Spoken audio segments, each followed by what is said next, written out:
उस डायरी में और बुक ऑफ अकाउंट में एक कॉलम क्लियरली शो करता है कितना पैसा आया,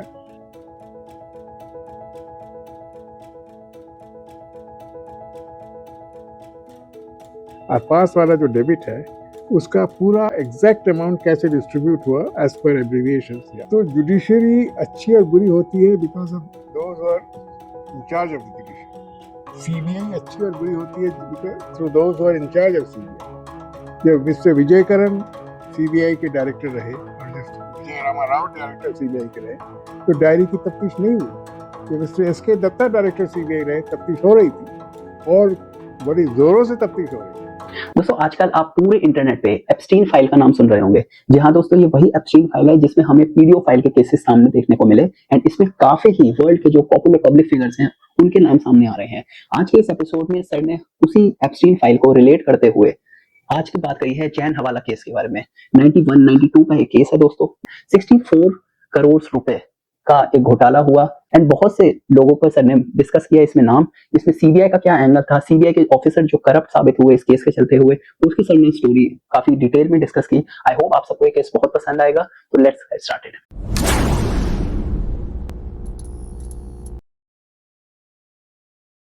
गुड आफ्टरनून सर। सर आज हम अपनी वीडियो में बात करेंगे जैन हवाला डायरीज। तो सर आप हमारे ऑडियंस को बताइए कि जैन हवाला डायरीज था क्या और इसे इंडिया का सबसे बड़ा करप्शन स्कैंडल क्यों माना जाता है पॉलिटिकल एरा में? जैन हवाला डायरी इंडिया का आज के जमाने में एप्स्टीन फाइल्स के साथ इसका मुकाबला हो सकता है। एप्स्टीन फाइल्स में याशी है, बहुत बुरी तरह का याशी, और बहुत बड़े लोग इन्वॉल्व हैं। हवाला डायरी में भ्रष्टाचार है, बहुत बड़ा भ्रष्टाचार है, और भ्रष्टाचार में जो लोगों के नाम आते हैं वो इंडिया के हुज में आ सकते थे। मैं क्यों कहता हूँ आ सकते थे, क्योंकि उनके पूरे नाम आज तक किसी को पता नहीं लगा। क्या है ये कहानी हवाला डायरी?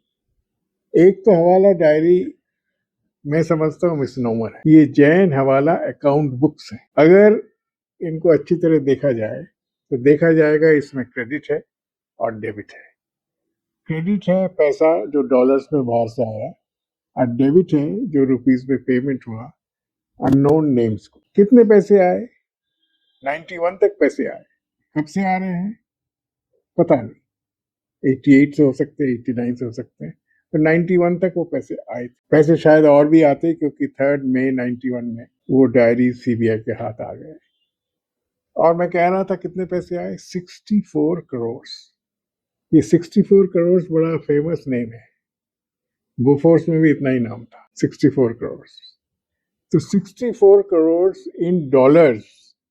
जैन, सुरेंद्र जैन एक बिजनेसमैन है हरियाणा का जो दिल्ली में रहता था, और उसकी जो कंपनी थी, उसका जो मैनेजर था, उसके पास ये पैसे का हिसाब रहता। डायरी उसी के हाथ की लिखी हुई, डायरी या बुक्स ऑफ अकाउंट उसी के हाथ की लिखी। अब हुआ क्या, पंजाब सेल जो सीबीआई का बाद में एंटी टेररिस्ट सेल बना, जिसके मैं चार्ज में था, मैंने करीब 89 में उस पोजीशन से छुट्टी मांगकर दूसरे जगह डीआईजी लग गया, और मेरे जगह ओम प्रकाश शर्मा जो राजस्थान पुलिस ऑफिसर के, राजस्थान पुलिस में भर्ती हुए थे एज डायरेक्ट डिप्टी एसपी, वो लगे थे ऑन डेपुटेशन। सीबीआई में आए थे, सीबीआई में एब्जॉर्ब हो गए थे, और वो लगे थे एज डीआईजी मेरे। वो भी एंटी टेररिस्ट सेल का ही काम देख रहे। तो उनकी तफ्तीश में ये पता लगा ये टेररिज्म को फ्रंट करने के लिए पैसे बाहर से आ रहे हैं। और जब उसकी तफ्तीश आगे चली तो ये उनको पता लगा,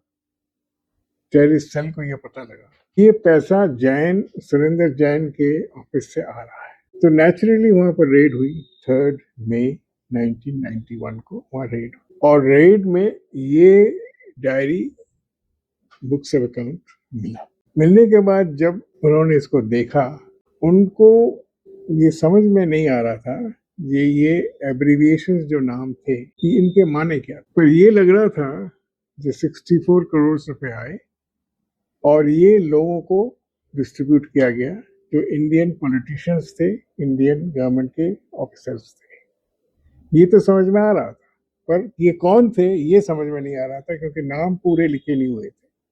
कुछ नाम पूरे थे पर वो चंद थे, इनिशियल्स थे, और इनिशियल्स के साथ कभी कभी एक नाम पूरा आ जाता था। अगर डायरीज को आप देखें जो मैं होल्ड आउट करूंगा तो आपको पता लगेगा कुछ नाम पूरे लिखे हुए थे, पर 99% नाम इनिशियल्स में थे। पर ये साफ जाहिर था कि ये बड़े आदमी थे, ये पब्लिक सर्वेंट्स थे। ये 3 मई 1901 को पता लग गया, तफ्तीश शुरू हो गई। ये सामने कैसे आया? ओपी शर्मा, ओम प्रकाश शर्मा, जो डीआईजी सीबीआई थे, अब तो वो रहे नहीं जगत में, लेट ओपी शर्मा भ्रष्ट अफसर निकले और इन्होंने सोचा टेररिज्म की तफ्तीश तो हो रही है, ये जो पैसा बाहर से आ रहा है इसको मैं आगे खुद देखूं। और उनके मन में पाप आ गया।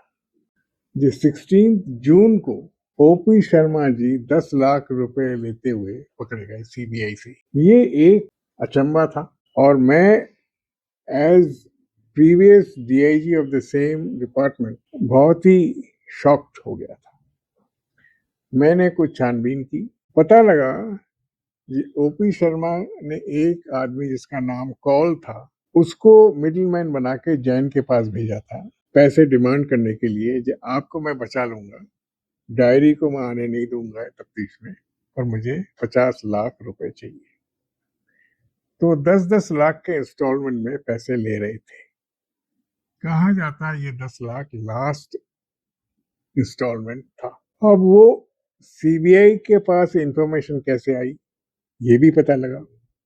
कॉल जो मिडिलमैन था, जो दुखी था क्योंकि उसे काम कराया जा रहा था, वो इंटेलिजेंस ब्यूरो के जो चीफ थे उनके पास पहुंच गया और उनको ये खबर दी कि सीबीआई के डीआईजी मुझसे ये पैसे ऐंठ रहा है थ्रू सुरेंद्र जैन। और ये खबर सीबीआई के डायरेक्टर जो मिस्टर विजय करण थे, इनको आईबी के जो डायरेक्टर थे, इन्हें एक डीआईजी सीबीआई में थे मिस्टर आनंद, उनकी ड्यूटी लगाई तो भ्रष्ट ओपी शर्मा को रंगे हाथ पकड़ने की। सेक्टर 13 में आरकेपुरम में जो मल्टी स्टोरीड गवर्नमेंट फ्लैट्स हैं, वहां पर एक फ्लैट में मिस्टर ओपी शर्मा रहते थे। कॉल ने खबर दे दी कि मैं आज रात को करीब 9 और 10 के बीच में लास्ट इंस्टॉलमेंट ऑफ 10 लाख रुपए उनको देने जाऊंगा, आप उन्हें रंगे हाथ पकड़िए। तो कॉल साहब अंदर चले गए उनके फ्लैट में, और जब वो निकले फ्लैट से, मिस्टर आनंद डीआईजी सीबीआई ने फ्लैट में घुसने की कोशिश की। ओपी शर्मा ने उनको घर से बाहर निकालने के बाद उसी वक्त फ्लैट की बंद कर दिया था अंदर से। तो कुछ देर हो गई थी, वो फ्लैट में घुस नहीं पाए, उन्होंने नॉक किया। अब मिस्टर ओपी शर्मा अलर्ट थे तो उन्होंने दरवाजा खोला नहीं, पूछा कौन है। तो आनंद साहब ने अपना नाम डिक्लेयर कर दिया, कहता मैं सीबीआई से आया हूँ, आप दरवाजा खोलिए। तो उनको पता लग गया वो ट्रैप हो गए। तो ओपी शर्मा जी अंदर से चिल्लाए कि मैं मानता नहीं हूँ तुम सीबीआई के अफसर हो, तुम टेररिस्ट हो गए, मुझे मारने के लिए आए हो, मैं गोली चला दूंगा, चले जाओ। वो डीआईजी टेररिस्ट तो थे ही, आर्म थे पूरे। पर मिस्टर आनंद डटे रहे और नॉक करते रहे। दरवाजा ओपी शर्मा अंदर से खोलने के लिए तैयार नहीं थे। उन्होंने तब तक अंदर ही उनकी और उनकी वाइफ ने जो पैसा था 10 लाख रुपए, उसको एक बैग में रखकर अपने विंडो से बाहर निकालकर नीचे का जो घर था उसके बालकनी में फेंक, और फिर जाकर उन्होंने दरवाजा खोला। दरवाजा खोल के उन्होंने कहा क्या बात है? उन्होंने कहा आपने 10 लाख रुपए लिए हैं सीबीआई से। जानते ही थे दोनों, आनंद भी डीआईजी थे, दोनों को अच्छी तरह जानते थे। तो देख लो, मेरे किसी से पैसे कुछ नहीं, अभी कॉल आया था ना, कोई नहीं आया था।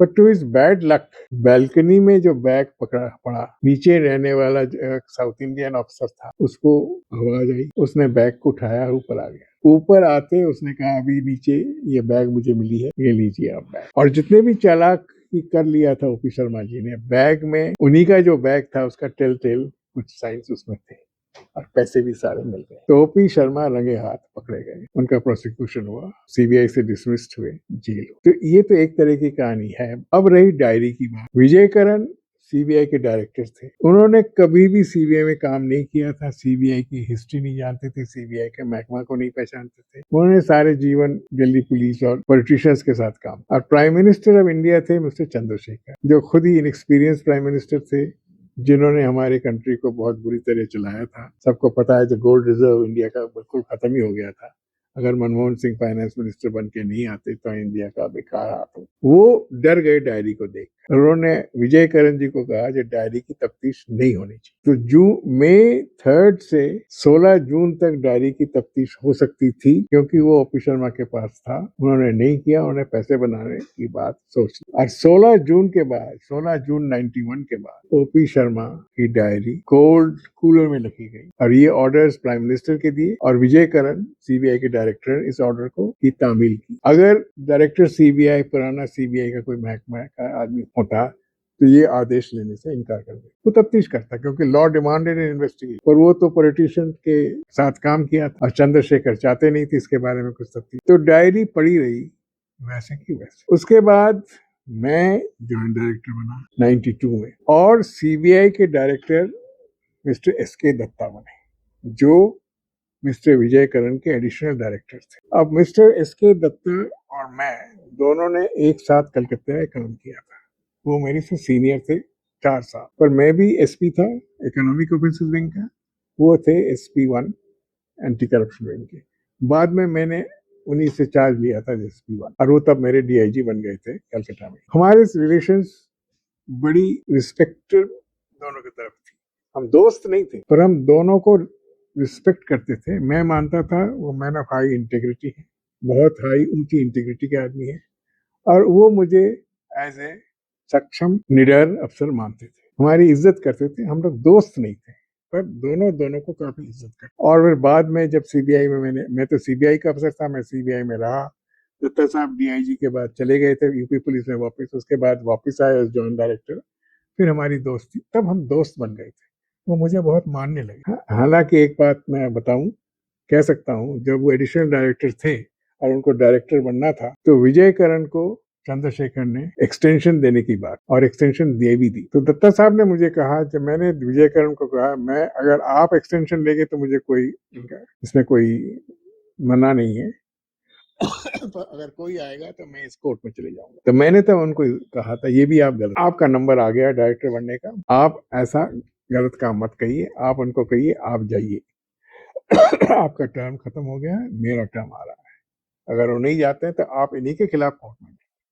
उन्होंने मेरा एडवाइस लिया था, और विजय करण जो जेंटलमैन थे अदरवाइज, उन्होंने 1 महीने के बाद साफ कह दिया प्राइम मिनिस्टर को, मैं डायरेक्टर नहीं बनूंगा, आप दूसरा डायरेक्टर लाइए, मैं रिटायर कर रहा हूँ। तब तक नरसिम्हा राव आ गए थे as prime minister, Manmohan Singh as finance minister आ गए थे, और दत्ता साहब को डायरेक्टर सीबीआई बना दिया। दत्ता साहब को डायरेक्टर बनाने में नरसिम्हा राव को मुश्किल थी, नहीं चाहते थे, क्योंकि उनको एक इतना स्ट्रिक्ट एंड ऑनेस्ट ऑफिसर की जरूरत नहीं। पर उस जमाने में नरसिम्हा राव वीक थे, और मुझे पता है मुझे और स्ट्रेट पॉलिटिशियंस ने, स्ट्रिक्ट पॉलिटिशियंस ने उन पर जोर लगाया था।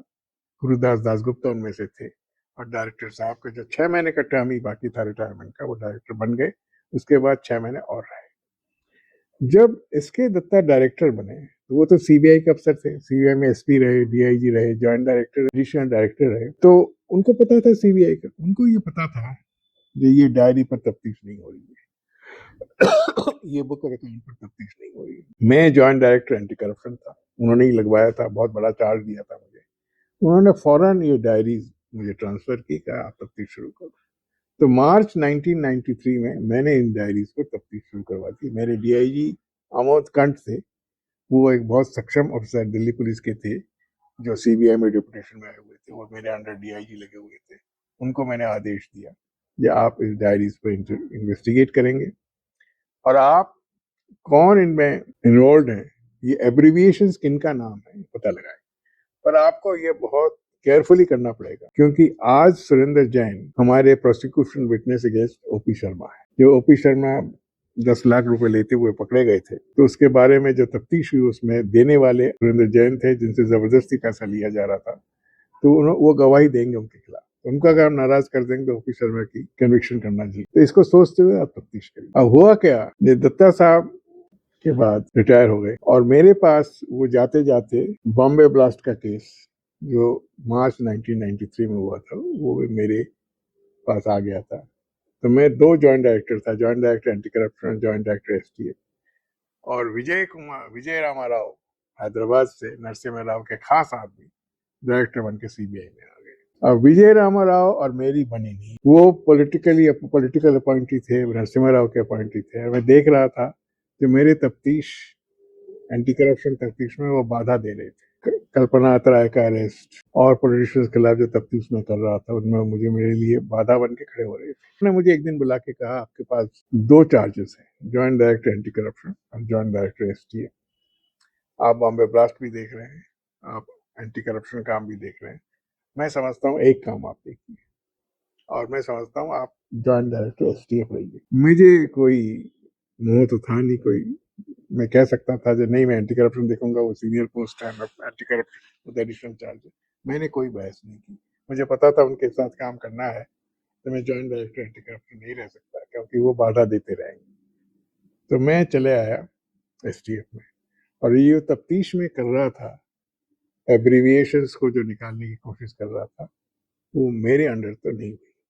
और बाद में मुझे पता लगा ये हुई नहीं। और 64 करोड़ जो फॉरेन एक्सचेंज में आया फ्रॉम 88 ऑनवर्ड्स, और सारे पॉलिटिशियंस को पेमेंट हुए, कुछ चंद पब्लिक सर्वेंट्स पेमेंट हुई, जिसमें सस्पेक्टेड थे वी कृष्णमूर्ति भी, उनके बारे में तफ्तीश शायद हुई। अब इसे बंद करना था, इस तफ्तीश को बंद करना था, तो विजय रामा ने एक बहुत बड़ी चाल की। सुलझे हुए अफसर थे, उनको पता था ये खेल कैसे होता है। तो उन्होंने आदेश दिया कि LK आडवाणी के खिलाफ चार्जशीट दे दी जाए for receiving money in foreign exchange through Surendra Jain. अब LK आडवाणी का नाम 2 जगह था, एक लूज शीट में था, एक डायरी में था।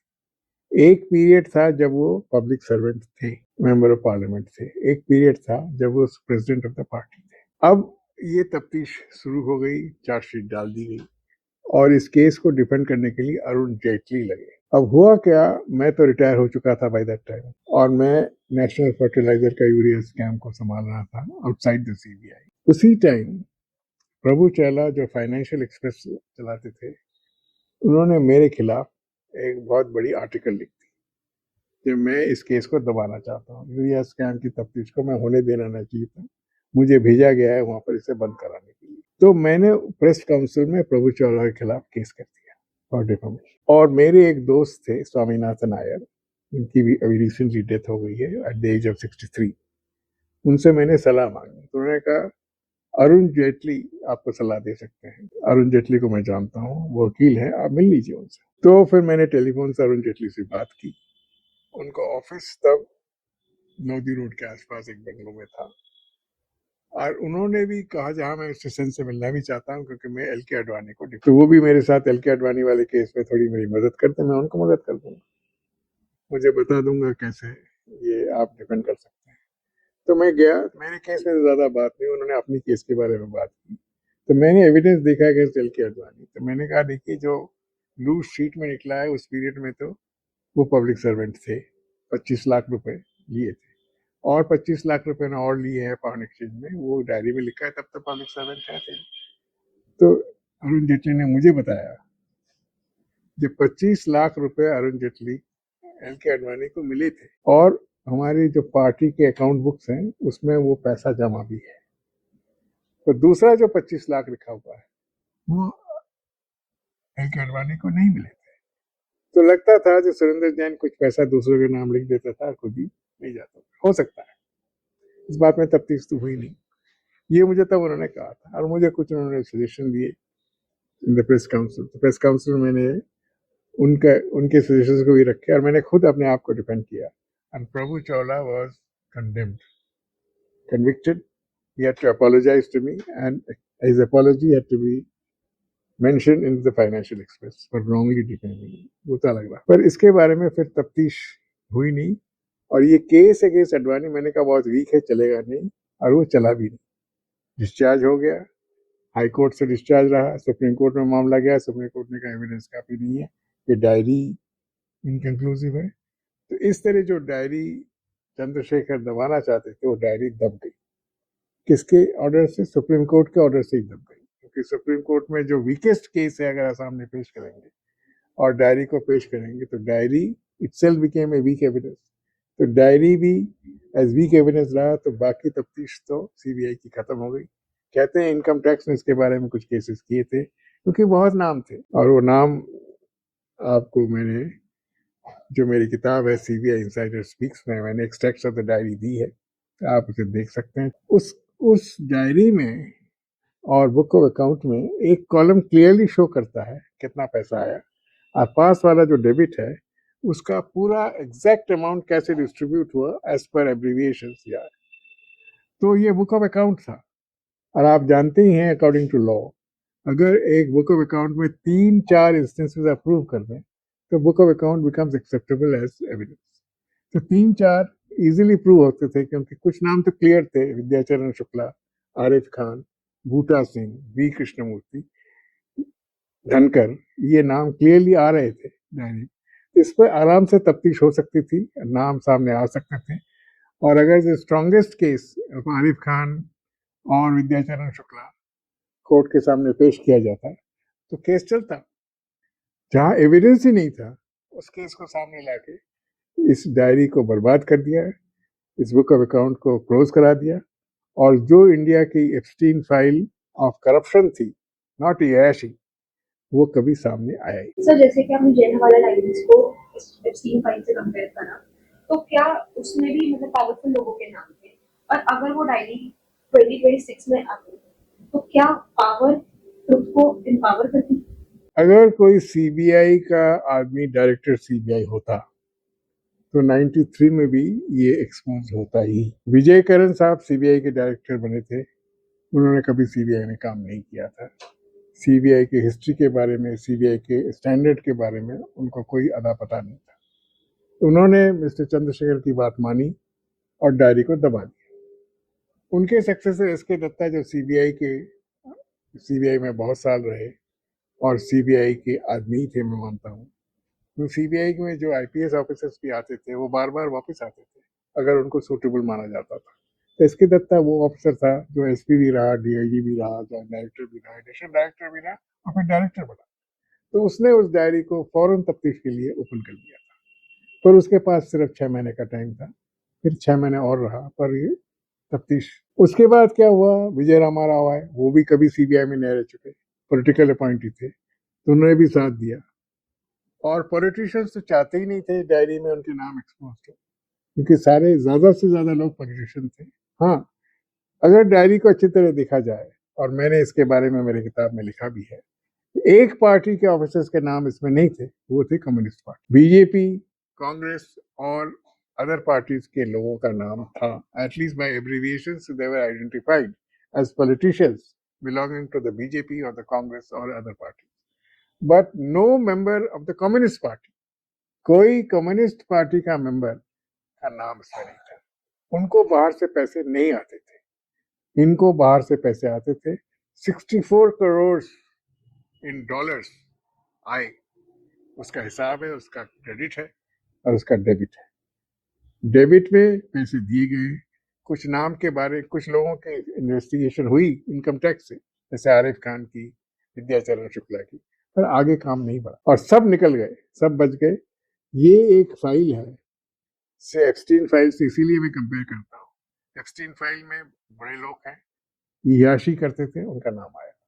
ये भ्रष्ट लोग थे, इनका नाम भी डायरी में है, बुक ऑफ अकाउंट में है।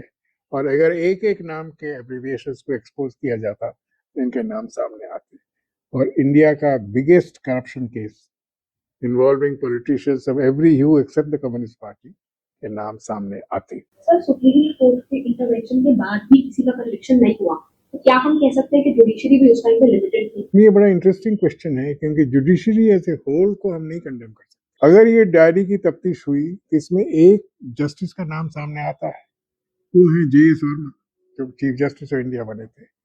जब डायरी के बारे में सीबीआई तो मार्च 1993 से तफ्तीश कर रही थी, पर एक स्टोरी जनसत्ता में पब्लिश हुई, करोड़ों का घोटाला, और सीबीआई चुप मार गई है। ये हिंदी में स्टोरी निकली थी, और इस स्टोरी का सो मोटो टेकअप किया था इसको चीफ जस्टिस जे.एस. वर्मा, और उन्होंने पूछा था सीबीआई को क्या बात है, तो सीबीआई ने उनको बार बार बताया था वो तफ्तीश कर रही है, और उन्होंने बहुत ही दिलचस्पी ली थी तफ्तीश में। वो एक्सप्रेशन यूज करते थे, बिग विग, पकड़िए सब, पर जे.एस. वर्मा नहीं रहे। तो जुडिशरी अच्छी और बुरी होती है because of those who are in charge of the judiciary. CBI अच्छी और बुरी होती है because through those who are in charge of CBI. जब मिस्टर विजय करण CBI के डायरेक्टर रहे और जिस विजय रामा राव डायरेक्टर CBI के रहे तो डायरी की तफ्तीश नहीं हुई। जब mister SK Datta director CBI रहे तफ्तीश हो रही थी और बड़ी जोरों से तफ्तीश हो रही थी, नाम एक्सपोज हो रहे थे और अगर वो चार्ज में रहते तो मैं कह सकता हूँ और मैं अगर जॉइंट डायरेक्टर रहता तो मैं सारों का नाम सामने ला, मेरी कोशिश होती। सुरेंद्र जैन से मैं बात करता जिसने नाम लिखा था और मैं इसे टैक्टफुली कराता। मेरे में कोई पाबंदियां थी क्योंकि सुरेंद्र जैन OP शर्मा के खिलाफ गवाह देने वाले हैं और उनको मैं नाराज नहीं कर सकता था। उनको सेल्फ कंडेम करने के लिए तैयार करना पड़ता। इसमें पेशेंस था, इसमें मेरी टैक्टफुलनेस की सामने आती, पर वो मौका ही मुझे नहीं दिया गया, मुझे हटा दिया गया तफ्तीश से क्योंकि विजय रामा राव ने चाहा कि ये तफ्तीश न हो और उस टाइम के कोर्ट जहाँ JS वर्मा नहीं थे साथ दिया। दोनों ने मिलके हवाला डायरी जो एक्चुअली बुक ऑफ अकाउंट है, आज भी अवेलेबल है जो बुक ऑफ अकाउंट है, उसको दबा दिया गया। पहले दबा दिया गया फिजिकली, उसके बाद कोर्ट ने उसे दबा दिया legally. Thank you so much sir, इतने कॉम्प्लेक्स केस को इतनी सिंपलिसिटी से समझाने के लिए हमारे और माय प्लेजर।